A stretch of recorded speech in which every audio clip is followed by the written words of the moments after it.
Lucknow public college of professional studies का पत्रकारिता एवं जनसंचार विभाग पेश करता है ऑडियो कहानियों की एक श्रृंखला विश्व की मणिकर्णिकाएं। इसमें आप सुनेंगे कहानियां उन महिलाओं के संघर्ष की जिन्होंने विश्व पटल पर अपना नाम बनाया है। इन कहानियों का संदर्भ लिया गया है लेखक, कवि और मशहूर साहित्यकार अशोक पांडे की पुस्तक तारीख में औरत से। लाजिम है इकबाल बानो। नमस्कार, मैं दिव्या सिंह। हम भी देखेंगे, लाजिम है कि हम देखेंगे। इकबाल बानो का यह गीत जिसे आज भी हम गुनगुनाते हैं, पर इसके पीछे की कहानी से लोग आज भी अनजान हैं।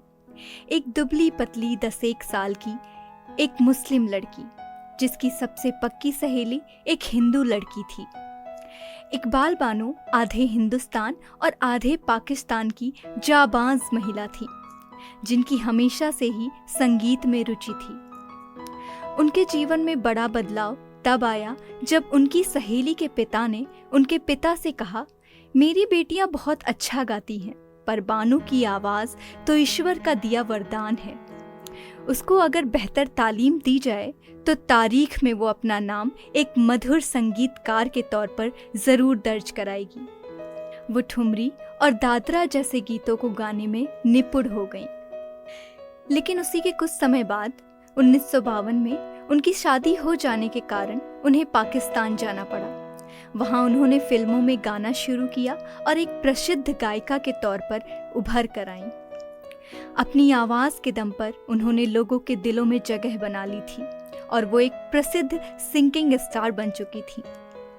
70 के दशक में उनके शौहर की मौत हो गई।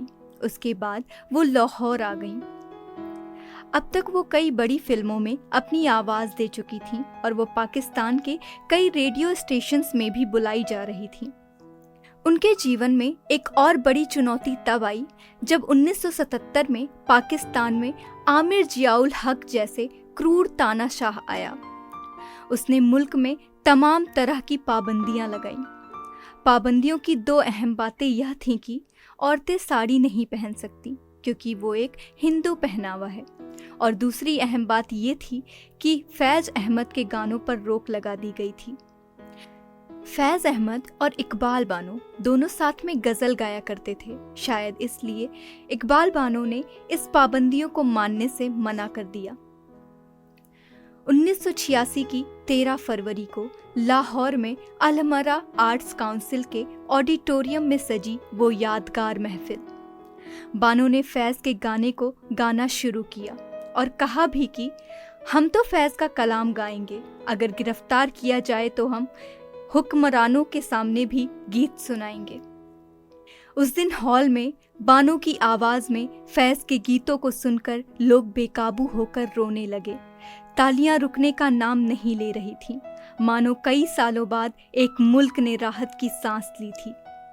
इसी कॉन्सर्ट के बाद आयोजकों के घर छापे पड़े। उनकी यह रिकॉर्डिंग जब्त कर ली गई, पर एक कॉपी किसी तरीके से दुबई भेज दी गई। उनका गीत केवल पाकिस्तान ही नहीं बल्कि उसके बाहर भी प्रसिद्ध हो रहा था।